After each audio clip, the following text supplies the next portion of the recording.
잠언 17장 1절부터 9절까지 17장 1절에서 9절까지 우리 함께 봉독하겠습니다. 마른 떡 한 조각만 있고도 화목하는 것이 제육이 집에 가득하고도 다투는 것보다 나으니라. 슬기로운 종은 부끄러운 짓을 하는 주인의 아들을 다스리겠고 또 형제들 중에서 유업을 나누어 얻으리라. 도가니는 은을, 풀무는 금을 연단하거니와 여호와는 마음을 연단하시느니라. 악을 행하는 자는 사악한 입술이 하는 말을 잘 듣고 거짓말을 하는 자는 악한 여가 하는 말에 귀를 기울이느니라. 가난한 자를 조롱하는 자는 그를 지으신 주를 멸시하는 자요, 사람의 재앙을 기뻐하는 자는 형벌을 면하지 못할 자니라. 손자는 노인의 멸류관이요 아비는 자식의 영환이라. 지나친 말을 하는 것도 미련한 자에게 합당하지 아니하거든 하물며 거짓말하는 것이 존귀한 자에게 합당하겠느냐. 뇌물은 그 임자가 보기에 보석 같은즉 그가 어디로 향하든지 형통하게 하느니라. 허물을 덮어주는 자는 사랑을 구하는 자요 그것을 거듭 말하는 자는 친한 것을 이간하는 자니라. 아멘. 잠언 17장 1절에서 9절까지 말씀을 보는데요, 사실은 한 절 한 절이 다 하나의 제목의 설교가 될 수 있죠. 그래서 전체 맥락으로는 오늘 좀 구절을 강조하고자, 마지막 구절을 강조하고자 사랑을 구하는 자, 제목은 그렇게 잡아보았습니다. 허물을 덮어주는 자는 사랑을 구하는 자이고 그것을 거듭 말하는 자는 친한 것을 이간하는 거죠. 방금 우리가 찬송한 것도 우리의 죄를 사하시고 어떻게 하신다고요? 기억하지 않는 거. 이게 새 언약의 사실 능력입니다. 얼마나 놀라운 은혜인지 몰라요. 근데 우리는 허물을 기억을 하죠. 상대방이 나에게 잘못했으면 그게 오래 가죠. 그래서 이게 도대체 무슨 말씀일까? 그리고 또 이 한 절 한 절 이 내용들이 도대체 무엇을 우리에게 말씀하시는가? 성경의 기록들은 문자로 기록되어 있지만 문자 그대로 읽고 적용해버리면 사실은 다 죽이는 문자가 돼요. 문자 자체는 법으로 들어오기 때문에 죽이는 자체가 되는데, 그래서 바울 사도가 에베소교회 성도들에게 기도한 것처럼 지혜와 계시의 영을 주셔야 돼요. 지혜와 계시의 영이 임하게 되면 이 말씀들을 통하여 우리의 부르신 소망이 무엇인지, 그 기업의 영광의 풍성함이 무엇인지, 하나님께서 어떻게 강력하게 일하시는지 그걸 알게 하고 믿게 하시는 말씀들이 되는 거죠. 그래서 오늘 1절부터 보겠습니다. 마른 떡 한 조각만 있고 또 화목하는 것이 제육이 집에 가득하고도 다투는 것보다 나으니라. 이건 어느 누구라도 인정할 수 있잖아요. 좀 가난해도 화목한 것이 낫지, 부자가 돼가지고 날마다 재산 싸움 일어나고 아버지 자식 뭐 남편 이렇게 싸우고 있다면 그건 뭐 행복하지 못하죠. 단순히 이렇게 넘어가고 말씀이냐 이 말이죠. 이런 얘기들은 뭐 세상에 성경 아니라도 얼마든지 하는 이야기잖아요. 그럼 이게 도대체 무슨 말씀일까? 마른 떡 한 조각만 있다면 가장 가난하죠. 정말 뭐 마른 떡, 빵 한 조각, 떡 한 조각 그것으로 가족이 먹고 살면 절대 가난이죠. 자, 그런데도 화목이 있단 말이죠. 그런데 한쪽 집은 제육이 집에 가득하고 다툰단 말입니다. 이 제육이 가득하다는 것은 구약적 배경으로 보면 이스라엘 백성들 하나님께 제사를 드리러 온 가족이 함께 가요. 예루살렘 성전에 갔을 때에, 또는 지역 성전에 있죠. 제사를 있는 곳에 이렇게 하나님께 제사를 드릴 때에 제물을 가져갔으면 그 제물을 하나님께 바칠 때에 제사장에게 드리는 제물이 있습니다. 뭐 오른쪽 넓적 다리는 제사장에게 돌린다. 그럼 나머지는요, 물론 뭐 번제를 드린 거 번제 드리기도 하고 화목 제물도 있고 여러 가지 서운 감사 제물이 있는데, 제물을 드리는 자들이 나머지는 가족끼리 나눠 먹어요. 그러면 제육이 가득하다는 것은 종교적인 열심히 있는 시비죠. 제육이 가득한 부자일 뿐만 아니라 하나님께 제물도 많이 바치는 사람이에요. 그러니까 제육이 집에 가득하다는 말은 하나님께 제사 드리고 가족끼리, 그러니까 제사장에게 돌아가는 게 있고 가족끼리 나눠 먹는 양이 있거든요. 그 나눠 먹는 것을 풍성히 나눌 수 있는 제육이 가득한단 말이죠. 그런데 뭐가 일어나요? 집에서 불화, 다툼이 일어나는 거죠. 아니, 하나님 앞에 제사 드리는 사람이고 부자인데 뭐가 일어나요? 불화가 일어나고, 한쪽 집은요 너무 가난해요. 가난하니까 제육이 없어요. 하나님께 제물 바칠 것도 없고, 제물을 바치면 나머지 제육이 가득해야 돼. 그런 것도 없지만 화목한 집이 제육 많이 드리고 불황보다 낫다. 예수님 무슨 말씀이 기억나요? 재물을 드리러 가다가 불화한 것이 기억나거든? 재물을 그만두고 와서 화목하는 게 낫다 이거죠. 오늘 이 말씀 그대로 적용, 오늘 여러분 예배당에 올 수 있는 사람 누가 있을까요? 아무도 없을 거예요, 지금. 뭔가 불화한 게 아직도 있는데 그냥 예배당에 먼저 왔잖아요. 그게 도대체 무슨 말씀일까? 한번 성경 찾아봅시다. 이런 집이 어떤 집인지. 사무엘상 1장을 한번 보시죠. 사무엘상 1장입니다.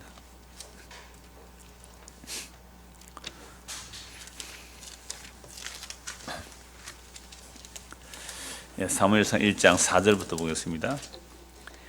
엘가나는 에브라임 사람입니다. 엘가나가 제사를 드리는 날에는 제물의 분깃을 그의 아내 브닌나와 그의 모든 자녀에게 주고 한나에게는 갑절을 주니 이는 그를 사랑함이라. 그러나 여호와께서 그에게 임신하지 못하게 하시니 여호와께서 그에게 임신하지 못하게 하심으로 그의 적수인 브닌나가 그를 심히 격분하게 하여 괴롭게 하더라.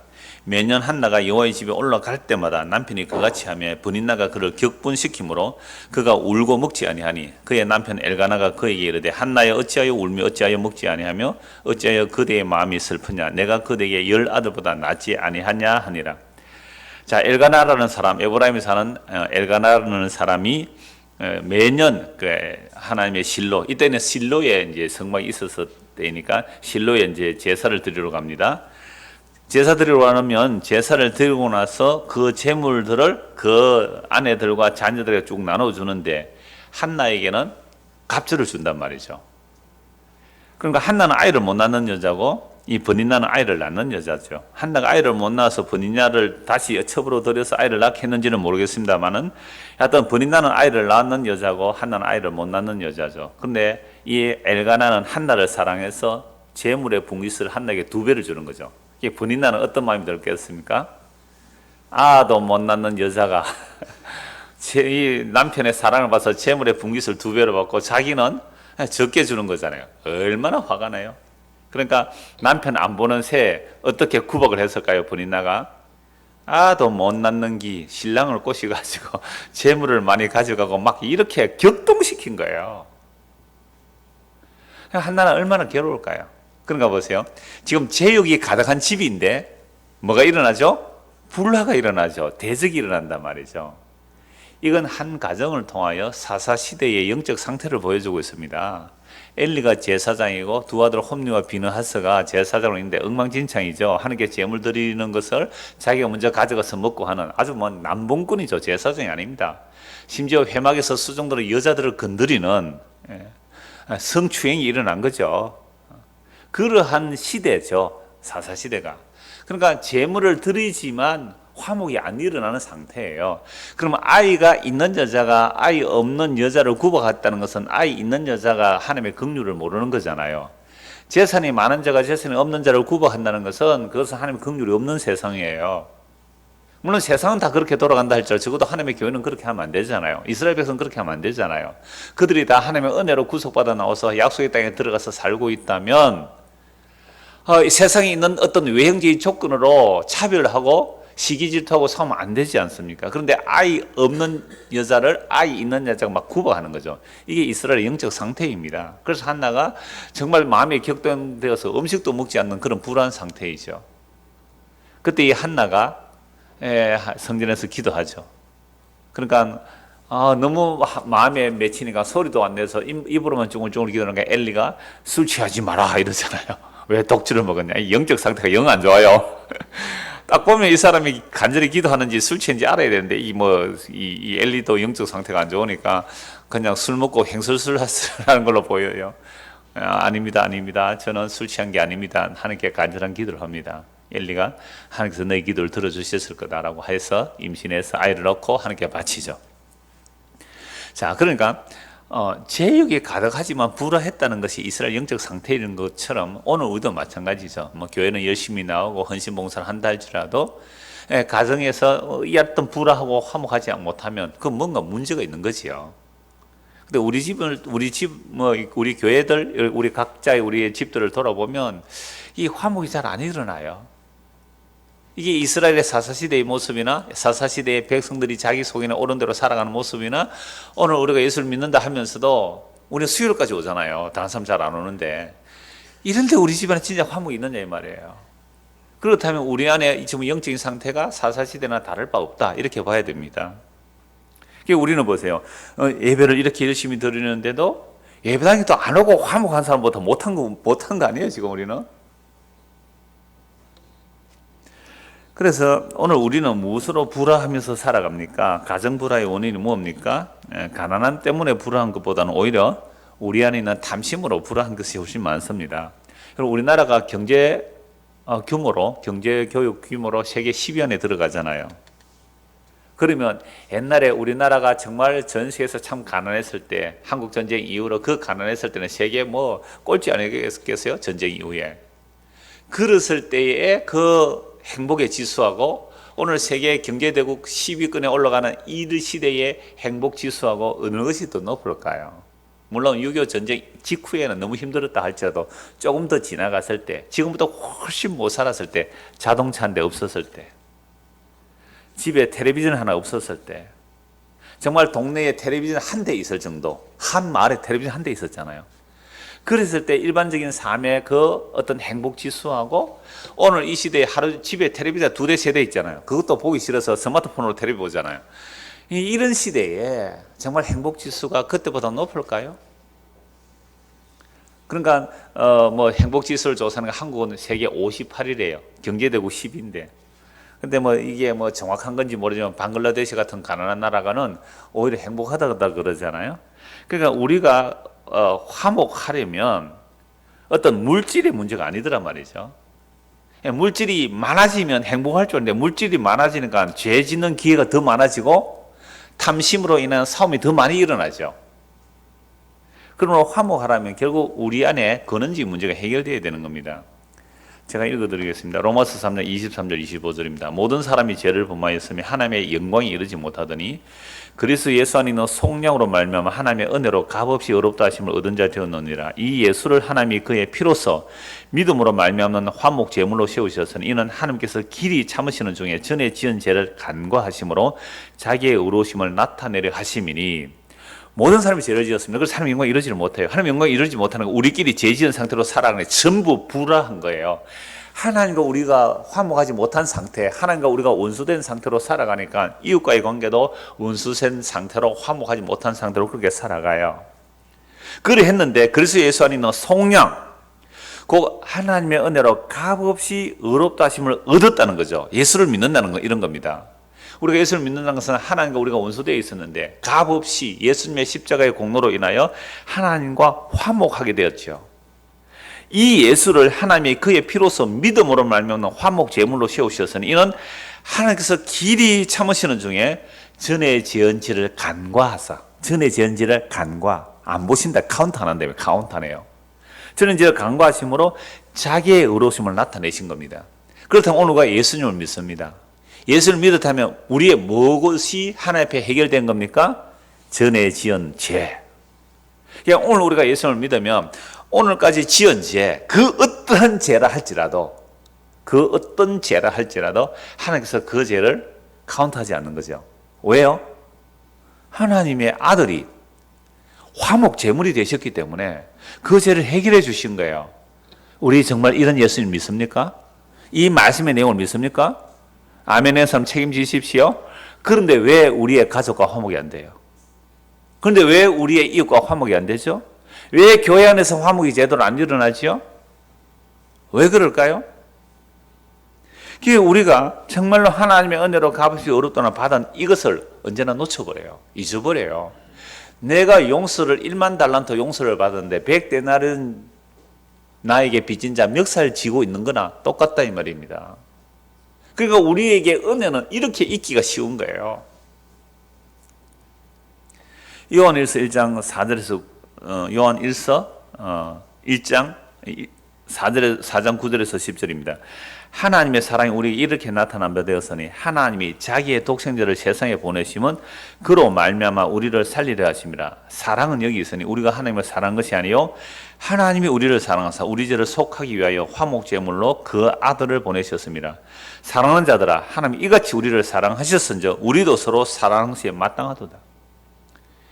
이거 이 말씀 그 서울에서 결혼식 할 때 이 말씀을 주례사로 했습니다만은 우리가 하나님을 사랑한 게 아니에요. 우리의 사랑은 가짜예요. 그 신랑 신부가 종종 묻는 게 그거잖아요. 뭐 그래서 주례도 부탁 안 하는 것 같아요. 신랑 아내를 왜 결혼합니까? 신랑 왜 결혼합니까? 예, 사랑해서 결혼합니다. 거짓말 하지 마세요. 그 사람들이 다 있는 예식장에서 거짓말 하지 마세요. 당신의 그 사랑은 가짜예요. 거짓말이에요. 신부는 왜 결혼합니까? 뭐 사랑해서. 웃기고 있네. 뭘 남편에게 이제 남편에서 결혼해서 이제는 더 이상 남자에 대해서 방황하지 않으려고 자기 욕심으로 챙긴 거죠. 이런 식으로 해서 이제 주례를 시작하는 겁니다. 그렇잖아요. 우리의 사랑이 뭐가 있어요? 가짜죠. 그러니까 그런 사랑은 사랑 아니다 이 말이에요. 사랑은 여기에 있다 이 말은 그런 사랑은 사랑 아니다 이 말입니다. 사랑은 여기 있다. 그러면 그 사랑이 뭔데요? 하나님께서 우리를 사랑하셔서 우리 죄를 속량하기 위하여 화목제물 우리에게 주셨어요. 값없이 우리에게 안 물으시고 우리에게 은혜로 값없이 화목제물로 주셨습니다. 그러면 이 사랑을 받은 사람은 우리도 서로 뭐 하는 것이 마땅하다? 사랑하시 마땅하다. 그런데 같이 예수를 믿는다면서도 이런 사랑이 안 나온다면 우리가 사랑을 안 받았든지, 그죠? 이 사랑을 안 받았든지, 아니면 사랑을 받았는데 이 사랑을 잊어버리고 있든지, 아니면 그 사랑을 받았는데 나의 어떤 의로운 행위가 많아서 그걸 붙들고 있기 때문에 다른 사람들이 아주 시시하고 가짜나 보여서 사랑 안 하든지.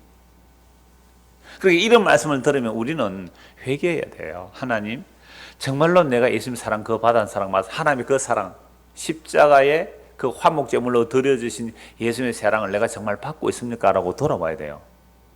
그거 없으면 가짜거든요. 그 사랑 없던 그 사랑 회복시켜 달라고 기도해야 돼요. 그 사랑 알게 해달라고 기도해야 돼요. 그 사랑 우리에게 임하게 하여 달라고 기도해야 되는 거죠. 그렇게 되면 정말 내가 그 사랑을 받았다면 그 형제자매가 동일한 사랑을 받은 사람이 만났어요. 서로 사랑하지 않는 것이 이상하게 되죠. 제가 어제 전주를 갔다 왔습니다. 두 번째 갔다 왔는데요. 어떤 분에게 제 설교를 들으라고 소개를 했대요. 이분은 이렇게 많이 돌아다니는 직업이라서 어떤 자매를 만나서 소개했는데 그분이 처음에는 안 듣다가 한 6개월 지내서 제 설교를 들었대요. 그러면서 자기에게 제 설교를 소개해 주는 사람을 찾아내니까 못 찾았대요. 그러다가 한참 만에 어떻게 다시 연결해서 알게 되었죠. 근데 이분이 여자분인데 어제 와서 이제 새로운 사람 한 30명 정도 이렇게 모이는데 새로운 사람 몇 사람이 있어서 자기 소개를 간단히 하라 그러니까 그 앞에서 서서 자기 얘기를 하면서 그냥 눈물을 펑펑 쏟고 우는 거예요. 그러니까 남편이 많이 아팠던가 봐요. 지금도 아프고요. 그런데 정말 사람들이 와서 위로한다는 게 재난을 주는 위로자. 혹 기억나십니까? 그러니까 욥이 지금 고난 가운데 있는데 사람들이 와서 위로한다고 하는 말이 자기에게는 뭐예요? 재난을 주는 거죠. 하나님께서 고쳐주실 겁니다. 뭐 긍정적 이렇게 말하고 좀 더 심각하게 말하면 혹시 한번 자신을 돌아보십시오. 혹시 한번 자신을 돌아보십시오. 이 정말 재난을 주는 위로자들이거든요. 그러면서 정말 그 답답한 문제들이 그 욕기를 통해서 뭔가 해결이 되었다는 거예요. 해결이 되었대요. 그래서 어떤 부분은 또 이것은 뭐냐 궁금했을 때 그 다음 설교가 또 답을 주더래요. 그러면서 거기서 펑펑 우는 거죠. 그러니까 저는 그 사람 이름도 모르고 뭐 저는 처음 만난 사람이다 전혀. 근데 그 안에서 마음이 통하는 거예요. 주님의 용서, 주님의 그 고난에 대한 해석, 그 은혜가 뭔지를 알게 되니까 그냥 감사하면서 교제할 수가 있는 거잖아요. 이게 정말로 우리가 예수 그리스도의 십자가의 그 사랑을 받았다면 서로 사랑하는 것이 마땅하다. 사랑 안 하면 방금 말씀드린 대로 우리가 예수를 안 믿는 사람일 수가 있다는 거예요. 그래서 다시 오늘 본문 1절입니다. 마른 떡 한 조각만 있고도 화목하는 것이 제육이 집에 가득하고 다투는 것보다 낫다. 제육이라는 건 제사 잘 드리고 부잣집인데 하나님께 제사 드리러 가는데도 뭐가 없어요? 화목이 없다는 거죠. 왜요? 정말 그 용서, 그 사랑 있느냐 점검해보고 우리는 없다면 다시 회개하고 주여 그 사랑 알게 해주십시오. 그 용서 알게 해주십시오. 그 사랑 내 안에 넘치게 해주십시오. 여러분 이게 기도할 제목이에요. 돈 달라고 기도하지 말고 이거 사랑하게 해달라고 기도해야 되는 게 그게 기도 제목이잖아요. 2절입니다. 슬기로운 종은 부끄러운 짓을 하는 주인의 아들을 다스리겠고 또 형제들 중에서 유업을 나누어 얻으리라. 종 가운데서도 아들보다 충실한 종들이 있을 수 있잖아요. 그러면 그 종이 아들을 다스리고 또 형제들 중에서 나중에 유업을 나누어 얻으리라. 이것도 방금 사무엘과 바로 연결할 수 있어요. 여러분 사무엘은 레위 지파가 아닙니다. 에브라임 지파예요. 그런데 한나가 기도해서 사무엘을 어릴 때에 성전에 바치죠. 그래서 성전에서 어려서부터 자랍니다. 그런데 레위 지파 엘리의 두 아들 홈리와 비나스는 어떻게 해요? 완전히 이거 개판이죠. 그래서 그들은 심지어 언약궤를 메고 전쟁터 나갔다가 언약궤 앞에서 죽임을 당합니다. 그런데 사무엘은 어려서부터 하나님의 말씀을 듣고 주의 음성을 들으면서부터 사무엘의 말은 한마디도 땅에 떨어지지 않았어요.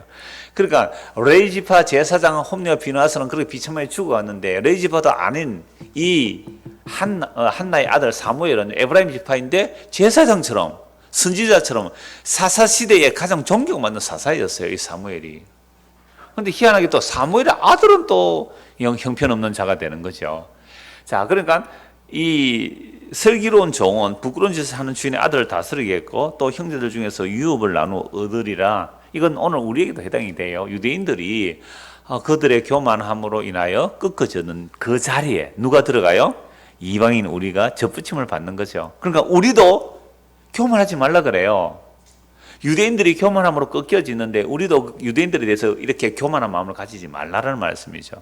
우리 이방인 우리가 그 아들에 참여된다는 것은 곧 맏아들의 희생으로 우리가 하나님의 유업을 받는 자들이기 때문에 결코 그들을 욕하거나 또는 그들을 어떻게 업신여길 수는 없는 자들입니다. 3절입니다. 도가니는 은을, 풀무는 금을 연단하거니와 여호와는 마음을 연단합니다.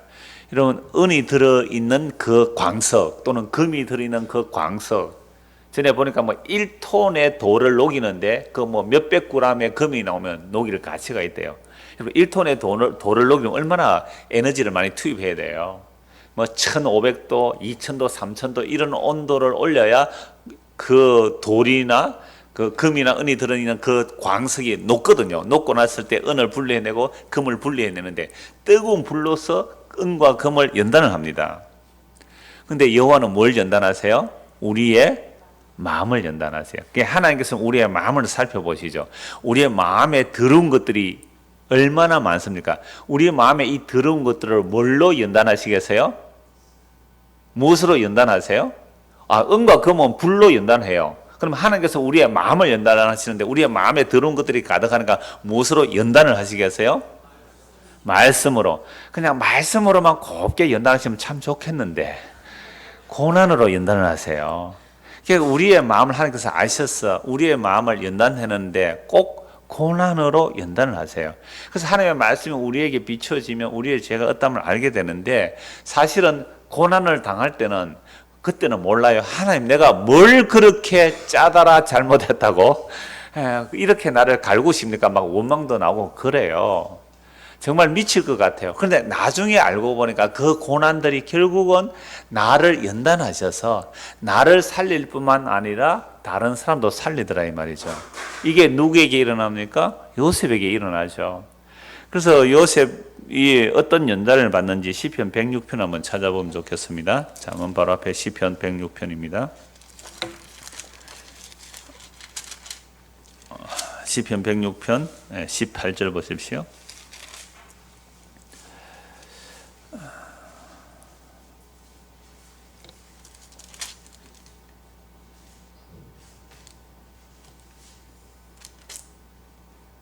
어, 116편? 나중에 제가 이거 저 성경 구절을 잘못 찾았는 것 같아요. 시편에 보면 그 말씀이 있어요. 다윗이 그 요셉이 쇠사슬에 매였다. 이 몇 구절인지 모르겠네요. 그것 기억나는 사람 있어요?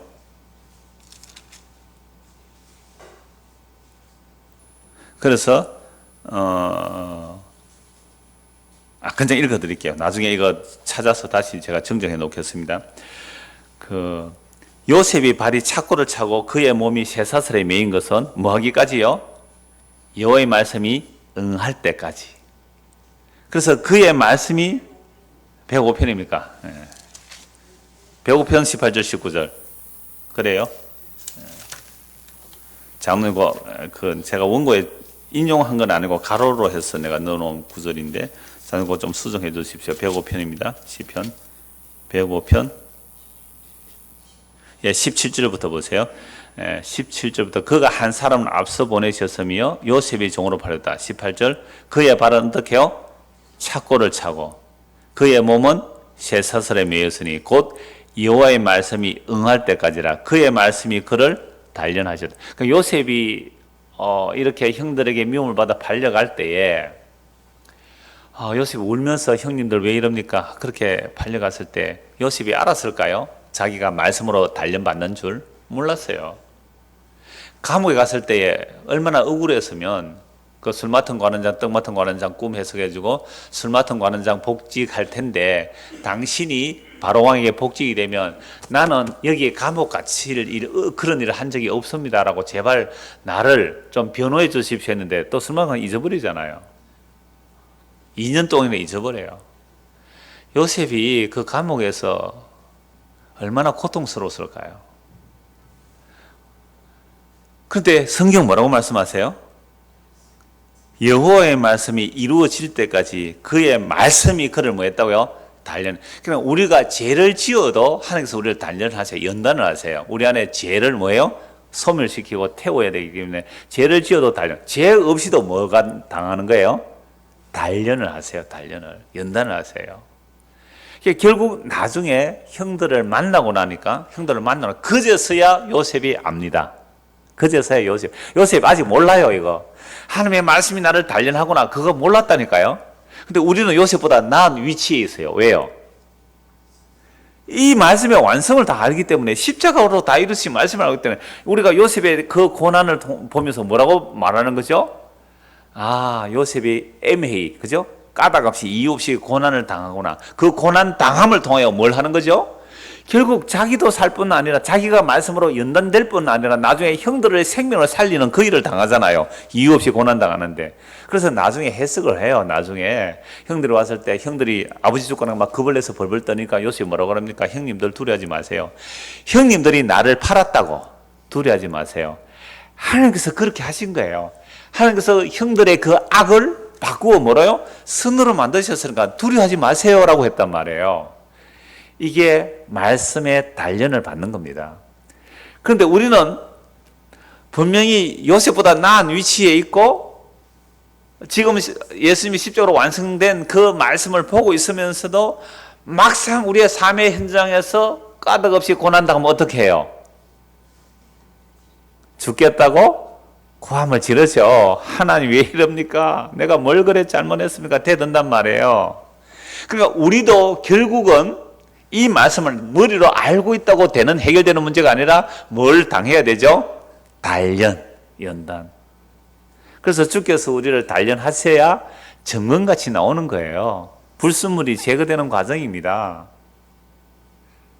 이게 힘들고 어려워요. 정말 요셉이 형님한테 팔려갈 때 그 얼마나 고통스러웠을까요? 보디발 집에서 충성했는데 모함을 받아 감옥에 갔을 때에 감옥에 오면 그냥 머리 이렇게 안 치우고 빠졌겠어요? 우리는 성경을 너무 요셉의 거룩하게 안 해요. 요셉의 자기 아들 이름 지은 거 보세요. 내가 아버지의 집을 잊어버리겠다고. 그래서 이름을 짓는 거예요. 그러니까 오늘 우리에게도 하나님께서 우리의 마음을 너무 잘 아세요. 우리도 우리의 마음을 모릅니다. 우리도 우리의 마음을 몰라요. 그런데 하나님 날 왜 이렇게 힘들게 하세요? 라고 항의할지 모르지만 하나님 우리의 마음을 아셔서 그 힘듦을 통하여 지금 뭐 하는 과정이에요? 연단하는 과정입니다. 그래서 금이나 은은 불로 연단을 하지만 하나님 우리의 마음을 아시기에 우리의 마음을 연단하는데 아까 말씀으로 연단하잖아요. 그런데 말씀이 응하기까지 무엇으로요? 단련하셨다는 거죠. 이건 성도에게는 누구에게나 일어나는 겁니다. 안 일어나는 게 이상한 거예요. 다 일어나는 겁니다. 4절입니다. 악을 행하는 자는 사악한 입술이 하는 말을 잘 듣고 거짓말 하는 자는 악한 자가 하는 말에 귀를 기울이는. 누가 악을 행하는 자이며 누가 거짓말 하는 자입니까? 악을 행하는 자는 사악한 입술이 하는 말을 잘 듣는 사람이고요. 거짓말 하는 사람은요, 악한 혀가 하는 말에 귀를 기울이는 자예요. 그럼 우리가 악한 자입니까? 우리가 거짓말 하는 자입니까? 어떻게 알 수 있어요? 사악한 입술이 하는 말을 잘 듣고 악한 혀가 하는 말에 귀를 잘 기울이면 그게 뭐예요? 악을 행하는 자예요.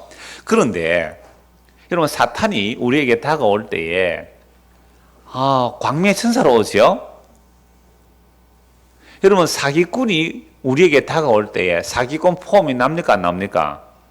사기꾼 포함이 나면 그건 이미 사기꾼 아니에요. 진짜 사기꾼은 누구보다도 믿을만하다 이렇게 다가오는 게 사기꾼입니다. 저 사람 내가 10년을 지켜봤는데 와, 저렇게 성실한 사람이 없다고. 내가 20년을 지켜봤는데 우리 교회 가장 성실한 사람이라고 21년째 사기 몽땅치가 들고 갑니다. 그러니까 우리는 그러한 사람들을 모른단 말이에요. 달콤하게 다는데 어떻게 알아요? 그런데 그 달콤한 말 속에 우리가 듣고 싶은 말을 해주는 게 이게 사기꾼이고 우리를 속이는 자예요. 이거 누가 잘하겠어요? 마귀가 너무너무 잘해요. 그러니까 우리가 악을 행하는 자는 또는 거짓말하는 자는 사악한 입술, 악한 혀의 말이 너무너무 달콤하게 들려요. 그러니까 우리가 만약에 정직한 자라면, 우리가 거짓말을 듣기 싫어하는 사람이라면 무엇을 잘 들을까요? 달콤하지 않는 거친, 몸에 좋은 약이 입에 쓰다고요. 쓴 소리, 그게 들려야 해요. 그걸 듣기 싫어하죠. 사람들은 다 싫어하니까 자꾸만 달콤한 소리를 해요. 좋은 소리를 한단 말이에요. 좋은 말 해주기를 원해요. 그래서 사람들이 대부분 이렇게 말해요. 자기는 교회를 안 나가도 자기 아내는 교회 보내면서 남자들이 이렇게 말해요. 뭐 교회 가면 좋은 말 안 해줍니까? 그 말 듣고 마누라가 좀 착했으면 좋겠어요. 그래서 교회를 보낸다고. 교회 보내는데 착하기는 그냥 더 거시지가 오가지고 시식 때문에 어쩌란 말이에요. 요즘은 사람들 교회도 안 보냅니다. 워낙 스캔들이 교회에서 많이 일어나니까. 그래서요, 우리의 귀가 무슨 소리를 잘 듣는가, 그거 참 중요해요. 요한복음 8장 43절 47절 잘 아는 말씀이니까 제가 읽어드리겠습니다. 어찌하여 내 말을 깨닫지 못하느냐? 이는 내 말을 들을 줄 알지 못함이로다. 너희는 너희 아비 마귀에게서 나서니 너희 아비의 욕심대로 너희도 행하고자 하느니라. 그는 처음부터 살인한 자여 진리가 그 속에 없으므로 진리에 서지 못하고 거짓을 말할 때마다 제 것으로 말하는 이는 그가 거짓말쟁이요 거짓의 아비가 되었습니다. 내가 진리를 말함으로 너희가 나를 믿지 아니하는도다. 너희 중에 누가 나를 죄로 책잡겠느냐? 내가 진리를 말하는데도 어찌하여 나를 믿지 아니하느냐? 하나님께 속한 자는 하나님의 말씀을 듣나니 너희가 듣지 아니하면 하나님께 속하지 아니하였음이로다. 보세요. 악을 행하는 자는 사악한 입술의 말을 잘 듣고 거짓말하는 자는 악한 혀의 귀를 잘 기울이게 되어 있습니다. 그런데 예수님은 진리 그 자체시죠. 여러분, 예수님은 진리를 말씀한 게 아닙니다. 예수님은 그 진리 그 자체잖아요. 내가 길이요 진리요 생명이라 그랬거든요. 그럼 예수님은 진리 그 자체가 말씀하시는 거, 행동하시는 거 모든 것이 진리예요. 근데 예수님이 하시는 그 모든 말씀을 들어야 안 돼요. 사람들이 안 들었죠. 아니, 여호와 율법을 그렇게 주야로 묵상하며 지킨다는 그 유대인들이, 서기관과 바리새인들이 하나님 말씀을 순종한다는 그들이 예수님 말씀을 안 들었단 말이에요. 오히려 예수님 말씀을 안 들을 뿐만 아니라 예수님을 죽여버렸습니다. 그렇다면 이들은 누구예요? 겉으로는 가장 경건하고 거룩한 바리새인과 서기관들이 마귀의 자식들이었단 말이에요. 그들의 아비가 마귀였다 이 말입니다. 예수님의 말씀이 안 들려요. 여러분, 예수님 말씀이 왜 안 들렸을까요? 자기들은 거룩하게 제사를 드리러 가는데 화이서 진짜 위에시가는 서기관과 바리새인들이야. 너희 속에는 썩은 것이 가득하다. 누가 그 말씀 좋아하겠어요? 성전에 거룩하게 제사를 드리는데 이 성전이 도둑놈의 소굴이 되었다고, 이 성전은 흙으리라고, 그 말이 달게 들리겠습니까? 그러니 예수님의 말씀이 안 들려요. 누구의 말이 들립니까? 제사장과 서기관과 바리새인 그들의 말이 달콤하게 들리는 거예요. 이게 망하는 길이죠. 오늘도 마찬가지입니다. 예수님께서 진리를 말씀하시는데도 사람들이 그 진리를 알아듣지를 못하죠. 그러니까 마귀는 언제나 우리에게 다가올 때 부함직하고 먹음직하고 세상에 자랑이 될 만한 모습으로 따라오는 거죠. 다가옵니다. 그런데 예수님 뭐라고 말씀하세요? 나를 따르려면 자기를 보면 자기 십자가를 지라 그래요. 그래서 하나님에 속한 자는 하나님의 말씀을 들어요. 하나님께 속하지 않은 자는 예수님의 말씀을 안 듣는 거예요. 그래서 바울 사도는 다른 복음, 다른 예수, 다른 영을 주의하라고 했습니다. 말은 복음이라고 예수라 하고 영이라고 하지만 다른 것이 있단 말이죠. 그럼 어떻게 분별할 수 있어요? 우리가 그리스도의 영이 임하게 되면 그리스도의 말씀인지 아닌지 분별이 돼요. 그럼 믿음은 들으면서 나오고 들으면 그리스도의 말씀을 들어야 해요. 사람의 각색된 말이 아니라 이 말이죠. 거기 모임에 오신 분 중에 또 한 분은요, 목사님 질문이 있습니다. 왜요? 이 목사님 이 복음을 좀 듣고 나니까요, 제가 지금 방황하고 있는데 갈 교회가 없어요. 왜요? 그러니까 전부 목사들이 사기꾼 같아요. 그래서 제가 그랬어요. 그래도 바른 복음 전하는 곳 있습니다. 찾아보십시오. 분명히 있습니다. 그렇다고 다 사기꾼은 아니잖아요. 한 분은 우는 사람이고 한 분은 다 사기꾼 같다고 하여튼 뭐 같은 복음들도 이런저런 말씀이 나올 수 있는데, 이야기가 나올 수 있는데, 정말로 우리가 그리스도의 영이 임한 사람이라면 그 듣는 말 분별할 수 있어요. 그래서 그 사람의 말이 그 사람을 나타내거든요. 물론 사기꾼은 말을 분별을 잘 못하지만, 그러나 적어도 말을 하는 것을 보면 어느 정도는 알 수가 있단 말이에요. 그러니까 가장 경건하고 거룩해 보이는 사람, 겉으로 볼 때 모르잖아요. 전에 어떤 웹툰인가, 이 어떤 코미디인가, 그런 걸 봤는데, 겉으로 볼 때 너무 현숙해 보이고, 정숙해 보이고, 예뻐 보이고, 고상해 보이는 여자였어요. 말을 안 하니까 아무도 모르잖아요. 코미디 프로 같은 거예요. 말을 하는 순간 이빨은 완전히 썩어서 다 그런 모습으로 웃는데 말이 천박한 말이 나오는 거예요. 천박한 말이. 속았죠, 뭐. 그래서 그 사람의 말이 그 사람의 속에 있는 게 나와요. 우리 속에 있는 게 겉으로 나오는 거죠. 그래서 여러분, 그런 말에 우리가 듣는 그 말 주의해라 그죠. 나에게 달콤하게 들리고 나를 좋게 하는 그 말이 사실은 사악한 말이고 그게 악한 혀예요. 5절입니다. 가난한 자를 조롱하는 자는 그를 지으신 주를 멸시하는 자요, 사람의 재앙을 기뻐하는 자는 형벌을 면하지 못한 자니라. 가난한 자를 조롱하는 자는 그를 지으신 주님을 멸시해요. 제가 종종 말씀드리죠. 시편에서 고와 과부 나그네, 이들은 누가 없는 거예요? 세상에서 보호자가 없는 자들이기 때문에 이들은 하나님을 의지해요. 그래서 시편에서는 하나님은 고아의 아버지시며 과부의 재판장이라고 합니다. 고아의 아버지시고 과부의 재판장이라고 이제 시편 68편 5절에서 말씀하는데, 그러니까 이 고아를 또는 가난한 자를 우리가 학대하고 그들을 저주한다면 누구를 조롱하는 거예요? 하나님을 멸시하고 조롱하는 거예요. 그래서 가난한 자는 복이 있다고 그랬잖아요. 심령이 가난한 자는 복이 있다고요. 하나님께서 세상의 가난한 자들을 택하여 믿음에 부욕해 하시는데, 오늘날 예수 믿는다는 사람이, 심지어 교회가 마치 예수를 믿고 이렇게 교회를 다니는 사람이 가난하면 하나님을 잘 못 믿어서 저주받은 것처럼 말한다면 이건 하나님을 멸시하는 거 맞지요? 다시 말씀드릴게요. 교회를 다니고 또 예수를 믿고 성실하게 믿음으로 사는데 가난한 사람 많아요.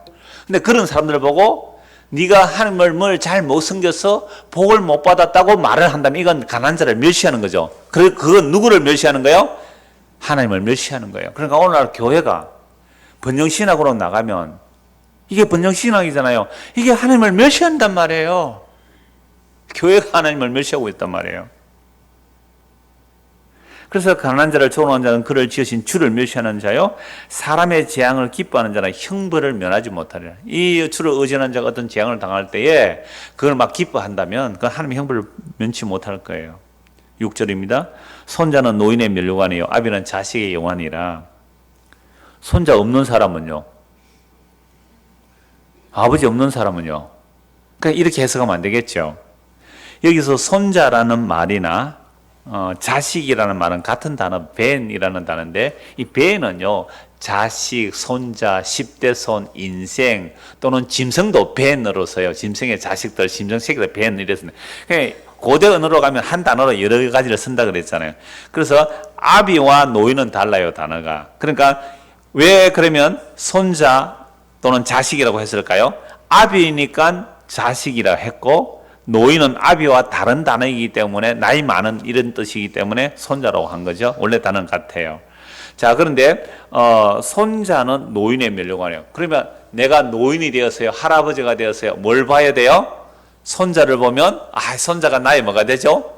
면류관이 된다. 그런데 아들이 없어서 딸이 없어서 손자 못 보면 면류관도 없겠네요. 그렇죠? 또 아비는 자식의 영광이니라. 그러면 자식이 아버지가 자기의 영광인데 사생자는요? 일찍 아버지를 잃어버리고 고아된 자는요? 그러면 영화도 없겠네요? 물론 구약시대에 구약적 배경에서 하나님을 섬긴 자들이 화목하고 화평해서 가족을 잘 이룬 것을 복이라고 표현은 해요. 자, 그러나 이걸 문자대로 보면은 안 되잖아요. 그러니까 바울이 유대인이잖아요. 그래서 유대인들은요 결혼을 해서 가족을 이루지 못하면 굉장히 수치로 여겼어요. 여자가 시집을 못 가면 시집 못 간 그 자체가 굉장히 수치로 여겼단 말이에요.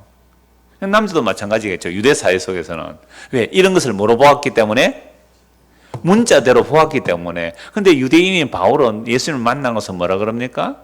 장가 가고 시집 가는 거 별 의미 없다 해버려요. 시집 가는 게 죄는 아니지만 시집 안 보낸 거는 더 잘한다 이래버렸거든요. 오늘 위로되는 사람이 있을 수 있어요. 그러니까 보세요.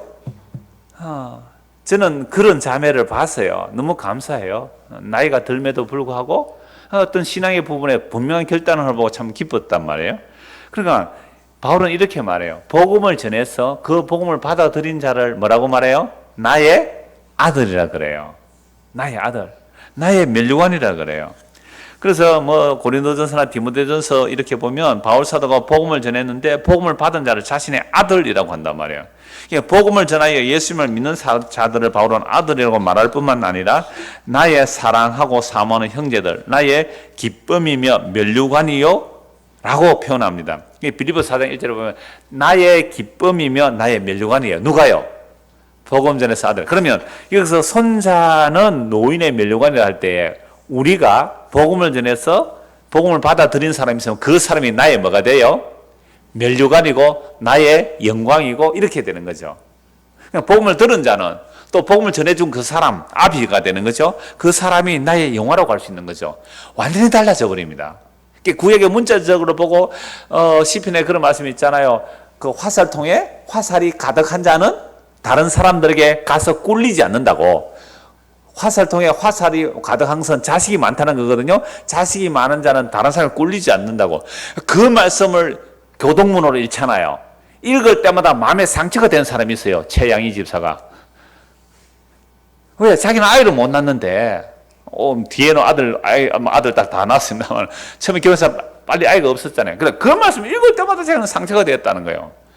그걸 문자대로 해석하면 안 되잖아요. 우리가 결혼을 안 해도 상관없고 자녀가 없어도 상관없어요. 그래서 예수님께서 그렇게 말씀하셨잖아요. 누가 내 형제면 누가 내 가족이냐고.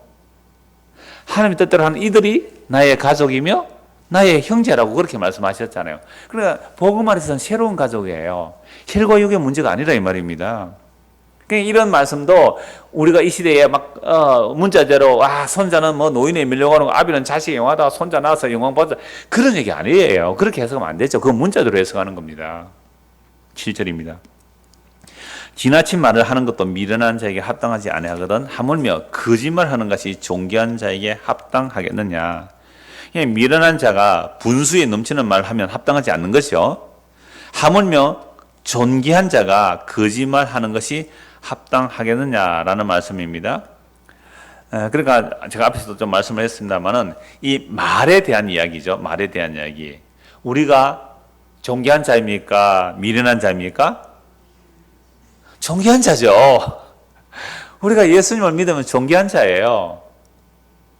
세상 누구도 멸시할 수 없는 하나님께서 우리를 존귀하다고 부르신 존귀한 자들란 말이죠. 그러니까 존귀한 우리가 거짓말하거나 미련한 자처럼 분에 지나친 말을 하면 안 되겠죠. 그래서 말에 대한 거 한 두 곳만 말씀을 찾아보겠습니다. 에베소서 4장을 한번 찾아보겠습니다. 에베소서 4장 29절입니다. 에베소서 4장 29절.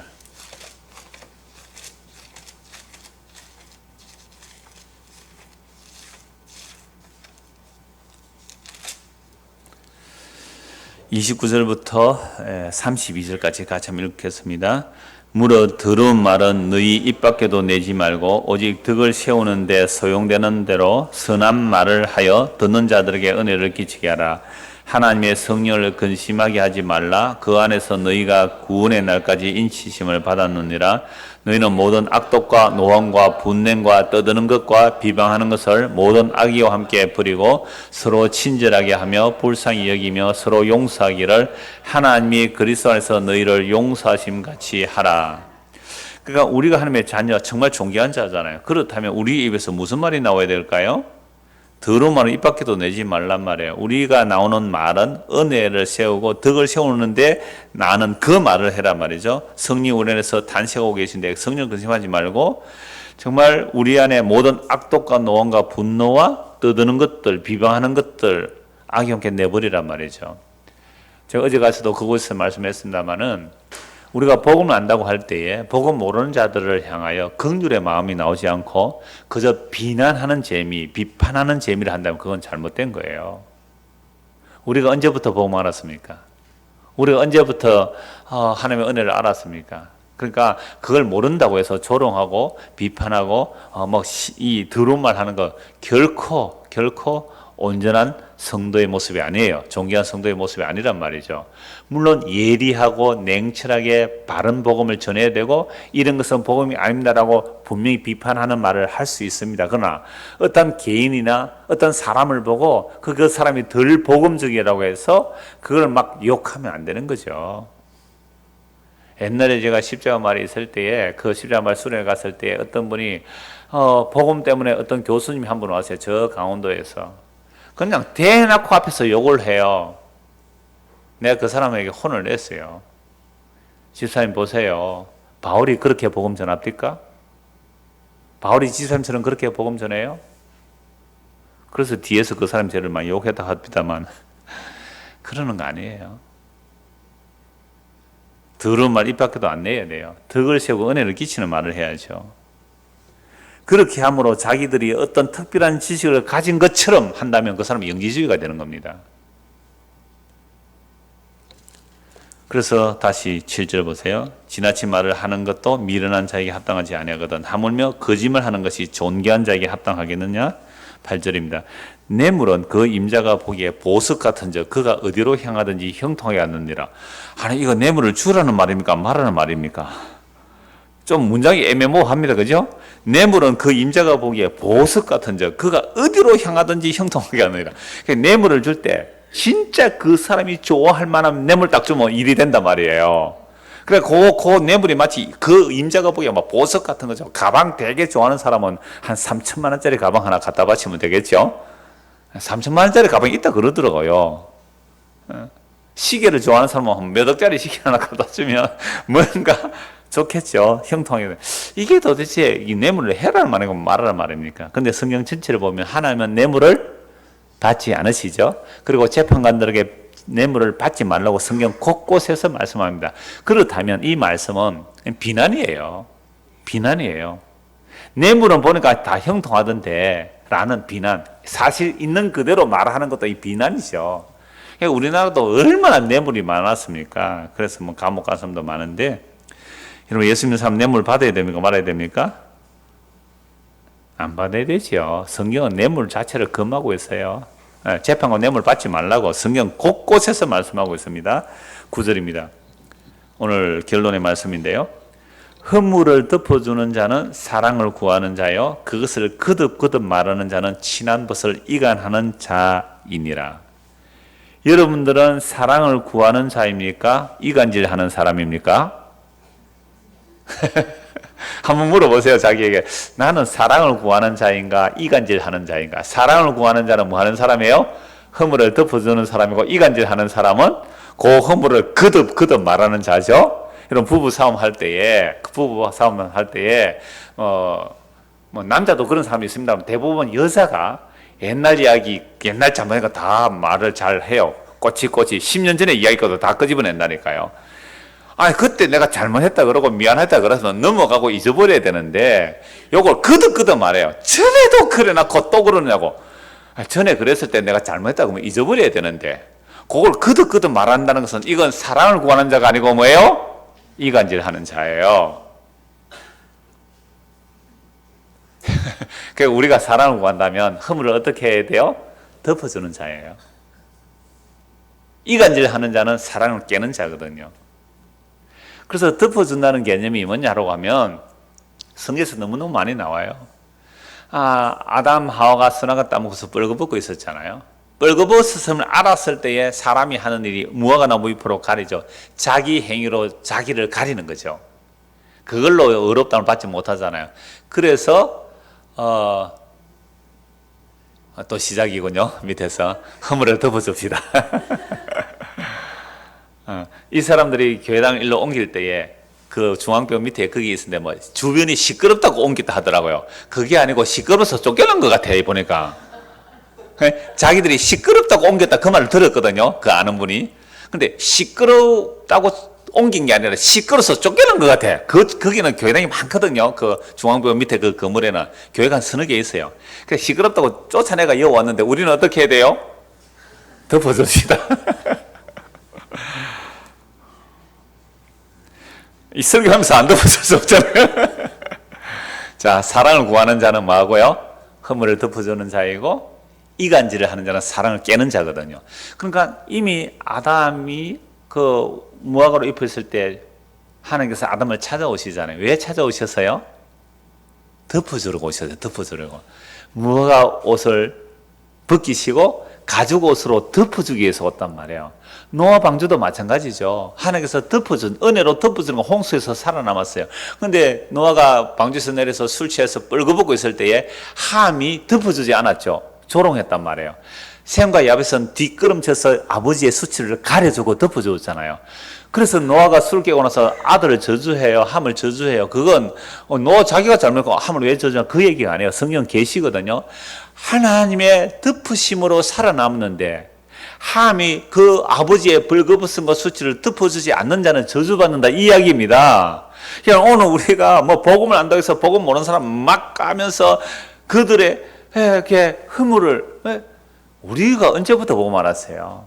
그러니까 허물을 덮어주는 긍휼의 마음으로 나가지 않으면 그건 잘못된 거예요. 덮어주면 은혜잖아요. 그래서 성전은 언약궤 뚜껑 제가 종종 말씀드렸죠. 그 안에 있는 두 돌판, 깨어진 돌판이에요. 하나님 금송아지 섬겨서 두 번째 만나 항아리, 그 만나 그대로 가지 말라 했을 때 그대로 갔고 남기지 말라 했을 때 남겼다가 썩어버리고 반역의 증거예요. 아론의 상단 지팡이 하나님의 정당 권위를 반역한 거예요. 이러한 반역의 증거물들이 언약궤 안에 있고 그 언약궤 뚜껑에 피를 바른 거죠. 언약궤 뚜껑 그게 속죄서고 시언자고 그게 뚜껑이란 말이에요. 뚜껑. 하나님의 은혜로 덮어주는 거예요. 그러니까 우리가 이런 덮어줌의 은혜를 받은 자라면 하나님께서 사랑하셔서 그렇게 하신 거예요. 하나님은 존재 자체가 사랑이세요. 사랑이신가 우리의 허물을 덮어주시는 것이 하나님의 사랑이란 말이에요. 그 사랑을 받았다면 우리도 형제를 사랑한다는 것은 뭘 하는 거예요? 허물을 덮어주는 거예요. 그럼 허물을 덮어주고 기억하는 게 아니에요. 그걸 기억하고 꼬치꼬치 따지고 니 전에 5년 전에 그랬지, 니는 10년 전에 그랬지, 니는 작년에 그래놓고 오늘 또 그러냐 이러면 이것은 이간질 하는 거예요. 싸울 때 다 그래요. 싸울 때 다 그래요. 자기 잘난 것 얘기하고 자기 상대방 잘못한 거 공격하잖아요. 그거 이간질 하는 누구 후손이에요? 뱀, 마귀 후손이에요. 마귀 후손. 사랑을 구하는 자 허물을 덮어줘요.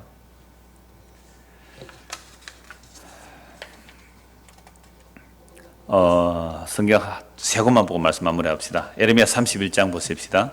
예레미야 31장.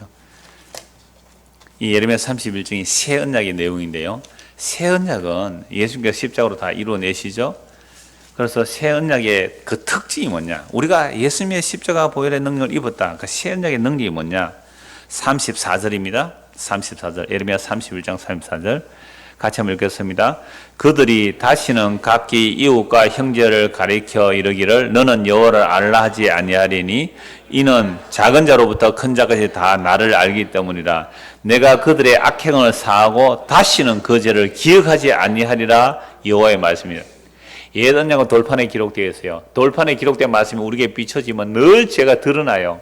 근데 새 언약은 돌판에 기록하는 것이 아니라 그 말씀을 어디에 기록합니까? 우리의 마음에 기록한다. 그러면 성령이 우리 안에 임하신다 이 말이죠. 그래서 주께서 새 언약 안에서는 우리의 악행을, 우리의 죄악을 어떻게 하시고요?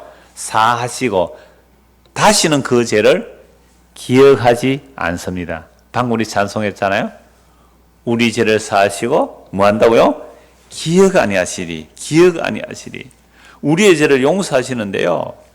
얼마나 놀라워요. 우리는 죄를 용서한다 해놓고도 잘못했으면 용서한다 해놓고 또 끄집어내고 또 기억하고 또 기억하더란 말이죠. 근데 주님 우리 죄를 용서하시면 어떻게 해요? 기억조차 안 하세요. 그래서 우리가 어떤 죄를 고백했을 때에 주님께서는 기억을 안 해요. 하나님 내 이런 죄인입니다. 고백. 그 죄 용서하시고 주님께서는 기억 안 해요. 누가 기억합니까? 누가 기억해요 그 죄를? 분명히 주님 앞에 용서를 받았는데 그 죄를 누가 기억하게 해서 고자질을 해요? 마귀의 마가지 이간질하는. 그래서 사탄이 이간질하는 거고 사탄이 그 마귀짓 하는 게 이간질하는 게 우리 사이에 이간질하는 거예요. 그래서 마귀가 송사하는 거예요. 야, 니 전에 그런 죄 지어가지고 니가 이런 벌을 받는 거야. 네가 이런 죄가 있잖아. 그래서 네가 지금 어려운 거야. 주께서는 우리 죄를 용서하시고 기억도 안 하는데 마귀가 이간질하러 그렇게 오는 거예요. 그거 마귀 송사예요. 근데 우리 안에 그게 있어요. 우리 안에. 그래서 어떤 사람을 볼 때에 자기가 참말로 용서받은 사람이라면요, 그 사람이 어떤 죄를 내가에게 몇 번이나 지었다 할지라도 그거 잘 잊어먹어요. 죄를 잊어버려요. 그래서 오늘 그리스도 안에서 같은 형제 자매로 얼굴을 기쁘게 맞이할 수 있고 사랑할 수 있는 것이 그리스도의 용서받은 자예요. 왜? 주께서 우리 죄를 뭐 한다고요? 기억 안 나는데요. 너희 죄 사해 주사 기억 아니하시네. 너희 죄 사해 주사 기억 아니하시네. 불쌍한 사람들아 오라 하시네. 너희 죄 사해 주사 기억 아니하시네. 이게 무슨 언약요? 새 언약. 예수님의 십자가의 표는 이런 거예요. 우리 죄를 용서하시고 기억조차 아니하세요. 여기서 우리는 자유를 얻고 기쁨을 얻고 안식을 얻는 거예요. 그런데 돌아서면 또 누가 와서 귀에 소곤소곤 속삭이죠? 여기 사탄이 또 속삭인다고요. 이간질 한단 말이에요. 거기에 넘어가지 마세요. 그래서 우리는 하나님의 덮어주시는 은혜, 그 새 언약의 은혜, 죄 사함을 입는 것을 아예 그리스도로 옷 입는다라고 해요. 그러니까 예수를 믿는다는 말은 뭐요? 그리스도로 옷을 입는다. 그러니까 내가 그리스도로 몽땅 들어가는 거예요. 그러니까 내가 그리스도로 들어가 보니까 그리스도가 나의 옷이 되니까 주께서 우리를 보실 때는 우리를 보시는 것이 아니라 누구를 보세요? 그리스도를 보세요. 그래서 우리 죄를 용서하시고 기억조차 아니하세요. 이게 사랑을 구하는 하나님의 모습이고 우리가 그 사랑을 입었다면 그 사랑을 나타내는 것이 그런 거예요. 그 사랑을 구하는 자는 뭐 한다고요? 허물을 덮어주는 자예요. 그 죄를 덜 추워서 이간질 시키는 거 아니에요. 목사님 설교 시간마다 왜 그래요? 제가 여러분의 죄를 덜 추워내려고 하는 것이 아니라 그런 죄가 덮어짐을 받은 겁니다. 그 얘기를 하는 거예요. 아, 그렇구나. 이런 죄가 덮어짐을 받았구나. 두 것만 말씀 보고 마무리하겠습니다. 로마서 13장입니다. 우리가 덮어진다는 것, 가려진다는 게 뭘로 가려주시는가? 그리스도가 우리를 가려주세요. 그리스도가 우리의 옷이 된다 말씀입니다. 로마서 13장 11절입니다.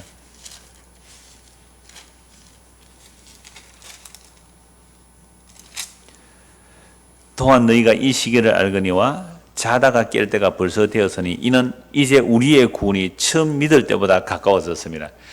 여러분 10년 전에 예수 믿었으면 구원이 10년 가까워진 거 맞죠? 20년 믿었 전에면 20년 가까워진 거 맞잖아요. 가까웠습니다.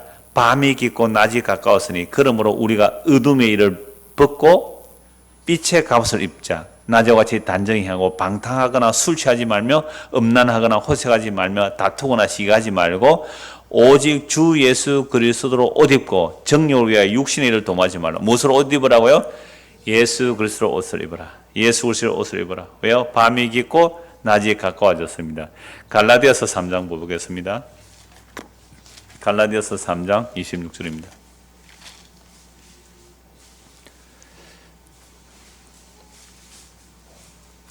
너희가 다 믿음으로 말미암아 그리스도 예수 안에서 하나님의 아들이 되었으니. 보세요. 25절 한번 보십시오. 믿음이 오늘은 우리가 뭐 아래 있지 않고요? 초등교사. 초등교사라는 것은 몽학 선생, 율법이에요. 우리가 믿음의 옷은 율법 아래 있지 않아요. 율법은 뭐라고 해요? 날마다 지적해요.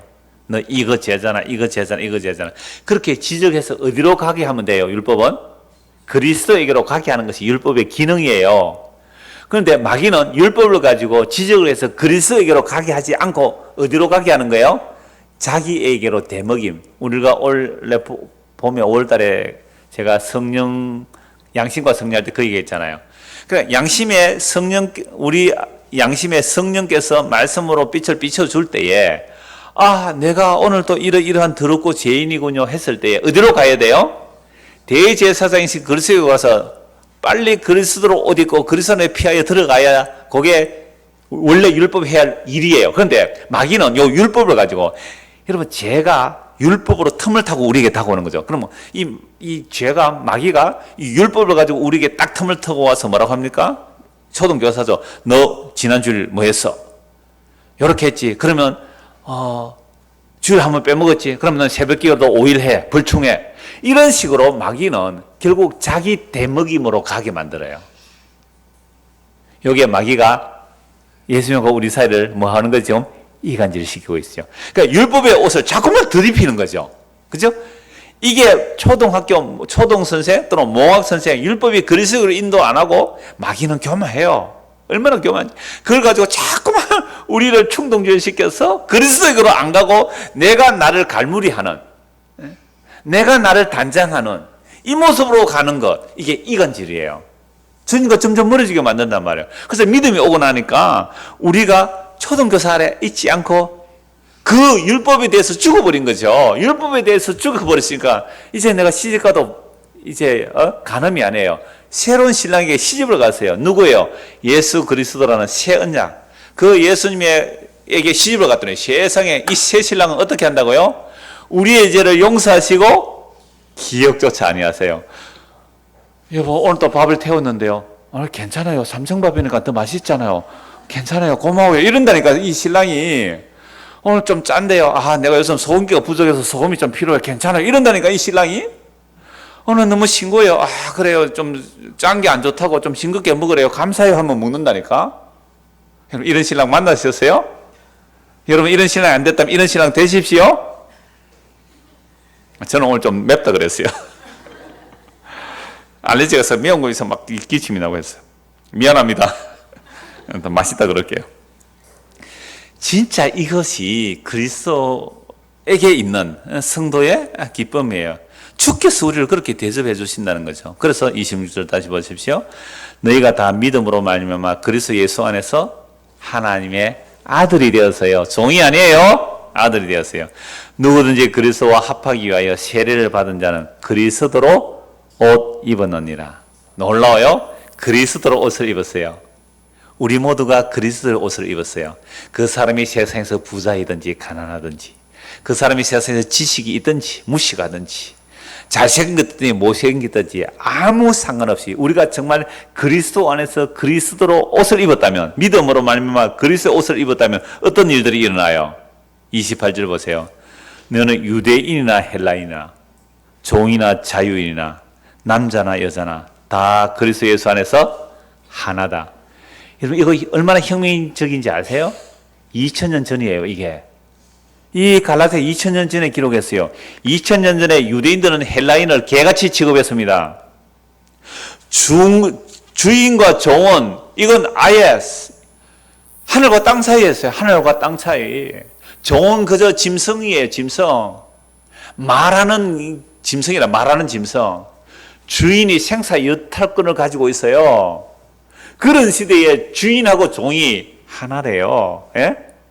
유대인과 헬라인이 하나래요. 남자, 여자, 유대인들의 남자들은 대단해요. 여자는, 우리는 남존여비, 한국은 여자 대접받았어요. 유대인에 비추면.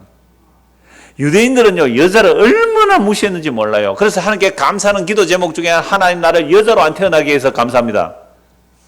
그 정도로 남자, 여자가 차이가 있던 그 시대에 바울이 뭐라고 그래요? 당신 그리스도 옷 입은 거 맞아요? 당신 그리스도 옷 입으세요? 종과 주인이 하나가 되고 남자가 여자가 하나가 되고 헬라인과 유대인이 하나가 되는 게 그리스도 옷 입은 거예요. 그리스도 옷 입은 거예요. 그래서 너희가 그리스도의 것이면 곧 아브라함의 자손이요 약속대로 유업을 이을 자니라. 그래서 사랑을 구하는 자는 우리가 그리스도의 옷을 입었기 때문에 상대방이 그리스도의 옷을 입었다면 서로 뭐 하는 거예요? 하나가 되는 거죠. 이게 사랑이에요. 그래서 하나님 나라는 이런 사랑의 나라예요. 그래서 하나님 나라는 사랑의 나라이기 때문에 사랑을 구하는 자는 어떤 자고요? 허물을 덮어주는 자요. 이간질을 하는 자는 사랑이 없는 자죠. 그래서 이간질을 하는 자는 천국에 못 가요. 이간질 천국에 못 가요. 사탄이 없는 곳이잖아요. 그래서 우리가 이 땅에서 지금 여기서 정말 그리스도 옷 입고 주께서 우리의 모든 허물과 죄를 단번에 영원히 덮어주시는 그 그리스도의 사랑, 그 그리스도의 옷을 입고 사는 사람이라면 동일하게 그리스도의 옷을 입은 자들을 향하여 뭘 하는 거죠? 허물을 덮어가면서 사는 이 사랑이 우리 안에 충만해지기를 소원합니다. 기도하겠습니다. 하나님 아버지, 참으로 주께서 우리를 덮어주시고 가려주시 아니하시면 우리는 한순간도 주님 앞에 설 수가 없습니다. 그래서 다시 말한 바 그 불법이 사함을 받고 그 죄가 가림을 받는 자가 복이 있다고 하였듯이 우리가 이 놀라운 가려짐의 은혜를 입었기에 이제 우리가 형제를 대할 때도 이 덮어줌의 은혜, 그 사랑을 구하며 살아가는 성도가 되도록 은혜를 베풀어 주옵소서. 예수 그리스도 이름 받들어 기도드리옵나이다. 아멘. 자유롭게 기도하고 돌아가겠습니다.